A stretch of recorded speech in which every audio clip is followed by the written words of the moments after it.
Now, Bruce, just look right into the camera lens right here and tell us your name, your age, and where you were born.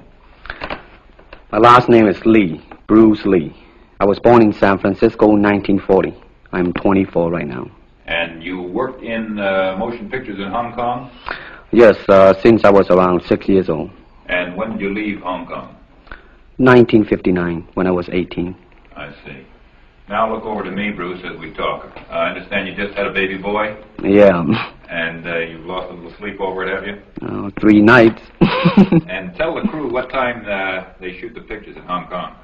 Well, it's mostly in the morning because it's kind of noisy in Hong Kong, you know, around 3 million people there. And so every time when they have picture, it's mostly, say, around 12 a.m. to 5 a.m. in the morning. I see. They'd love that there.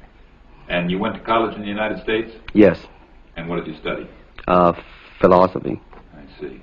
Now, you told me earlier today that karate and jiu-jitsu are not the most powerful of the best forms of Oriental fighting. What is the most powerful of the best form?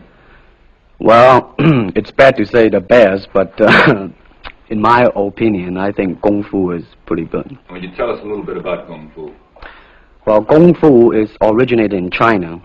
It is the ancestor of karate and jiu-jitsu. It's more of a complete system, and it's more fluid. By that I mean it's more flowing. There is continuity in movement instead of one movement, two movement, and then stop. Would you look right into the camera lens and explain the principle of the glass of water as it applies to Kung Fu? Well, Kung Fu, the best example would be a glass of water. Why? Because water is the softest substance in the world, but yet it can penetrate the hardest rock or anything, granite, you name it.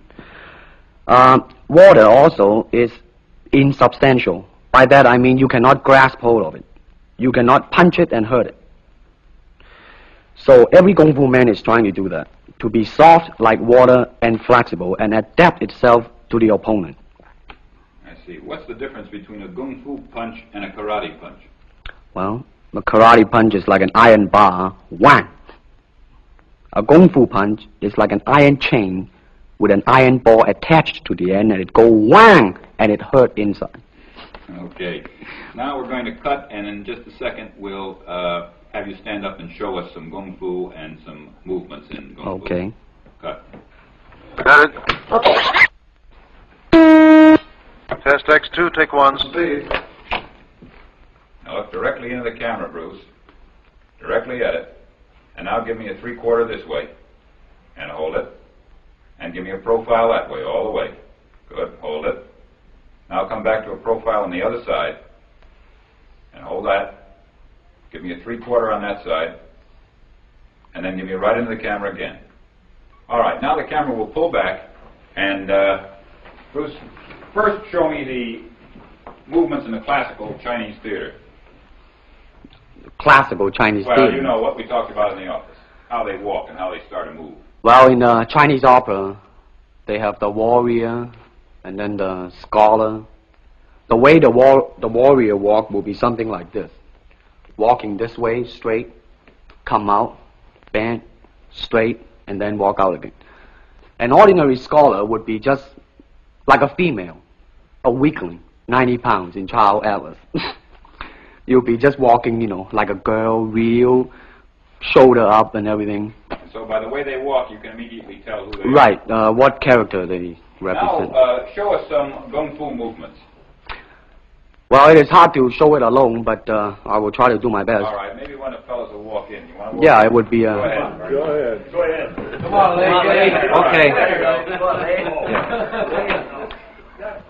Although accidents do happen, but, you know... There are various kind of strike. It depends on where you hit and what weapon you will be using. To the eyes, you would use fingers. Don't worry. To the eyes. Or straight at the face. From the waist, everything on. Hold it just a minute. Let's move this gentleman around this way so you're doing it more into the camera. Okay, swell. And then there is band arm strike using the waist again into a back fist. And let's have the assistant director back up just a way. And then, of course, Kung Fu is very sneaky. You know, the Chinese, they always hit low. From high, go back to the groin. Don't worry. Now turn around the other way with you, Bruce. Oh, okay. Yeah. And, Would you want him? yes. These are just natural reactions. That's Right, it. right. That All is right. natural. Right into the camera. Cheat into the camera a little bit and show this again. All right. Go ahead. There is the finger jab. There is the punch. There is the back fist and then low. Of course, then they use leg straight at the groin or come up. Or, if I can back up a little bit, they start back from here and then come back. All right. It's kind of worry. He has nothing to worry about. Now, No. once again, show us how a good Kung Fu man would very coolly handle it and walk away, rather than get involved in a series of actions. Cut it. Sound. Okay.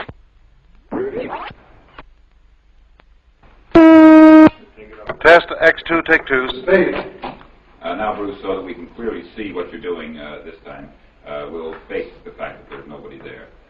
Show me now the difference between Jiu-Jitsu, which is long and involved, and Kung Fu, which is very quick if you have an opponent. All right, for instance, you will read it in a book, in a magazine and everything, that when somebody grab you, you will first do this, and then this, and then, and then, and then, and then, thousands of steps before you do a single thing. Of course, these kind of magazine would teach you to be feared by your enemies and admired by your friends and everything. See? But in Kung Fu, it always involves a very fast motion. Like, for instance, a guy grabbing your hand. It's not the idea to do so many steps. Step him right on the instep. He'll let go. This is what we mean by simplicity. Same thing in striking and in everything. It has to be based on a very minimum motion so that everything would be directly expressed. One motion. And he's gone. Doing it gracefully. Not to go, yelling and jumping all over him, but to do good. Excuse me. Listen. Okay. Now, show me once again just a few movements there. Well, Kung Fu can be practiced alone or with a partner. Practicing alone, they involve forms. Some imitate a crane, a monkey, a praying mantis. This is a crane form. Start off.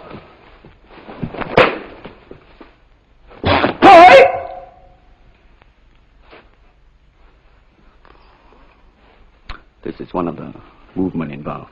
Show us one more movement, and then we'll be all through. Okay, I'm glad to hear that.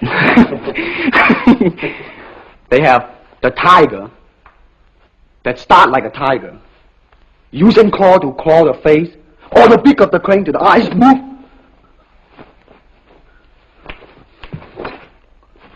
This is some of the movement involved. Thank you very much. Thank you very much.